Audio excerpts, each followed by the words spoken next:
നമ്മളൊരുപാട് കഷ്ടപ്പെട്ടു. ഇപ്പോൾ ദുബായ്, ഇപ്പോൾ സിനിമയിൽ നമ്മൾ എങ്ങനെയാണോ വളർന്നത് അതുപോലെ തന്നെയാണ് ദുബായിൽ ഒരു ജോലി ചെയ്യുന്ന ഒരാളായി നിന്ന് അവിടെ നിന്നൊരു കമ്പനി തുടങ്ങി. ദൈവം സഹായിച്ച് എനിക്ക് ഇപ്പോഴത്തെ ഏറ്റവും വലിയ, ലോകത്തെ ഏറ്റവും വലിയ ബിൽഡിംഗ് ബുർജ് ഖലീഫയുടെ 15 ഫ്ലോറിൻ്റെ ഗ്ലാസ് അലുമിനിയം കോൺട്രാക്ടറായി. എനിക്ക് ഒരു 19ഓളം സ്റ്റാഫ് ഉണ്ടായിരുന്നു. അതുകൂടാണ്ട് ലേബർ സപ്ലൈ എടുത്തിട്ട് ഒരു 100-150 പേര് പണിതുകൊണ്ടിരിക്കുന്ന ഒരു കമ്പനി കയ്യിൽ നടത്തിക്കൊണ്ടിരിക്കുന്ന സമയത്താണ് ഞാൻ ഇതെല്ലാം നിർത്തി പോരുന്നത്.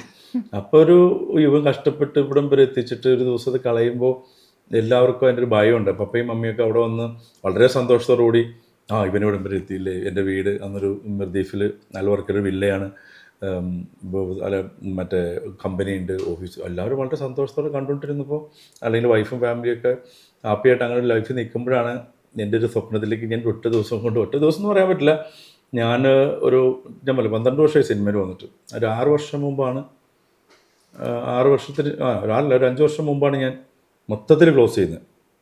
ആദ്യം ഞാൻ കാര്യങ്ങൾ പറഞ്ഞു തുടങ്ങി. ഒരു 6 വർഷത്തോളം നമ്മുടെ ആഗ്രഹങ്ങൾ ഷെയർ ചെയ്തു. ആദ്യം അവർക്ക് ഭയം ഉണ്ടായിരുന്നു, നടക്കുമോ ഇല്ലയോ എന്ന്. പക്ഷേ ഈ പറഞ്ഞ അതിന് വൈഫ് ഭയങ്കരമായിട്ട് സപ്പോർട്ട് ചെയ്ത് കൂടെ നിന്നിട്ടുണ്ട്. ബ്രദർ കാര്യം ഭയം ഉണ്ടെങ്കിലും ചേട്ടായി പറ്റും, പേടിക്കണ്ട എന്ന് പറയുന്നൊരു അനിയനുണ്ടായി.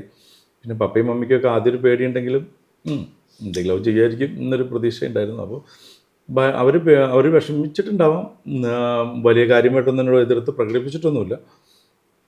പക്ഷേ എല്ലാത്തിനും കൂടെ നിന്നിട്ടുണ്ട്.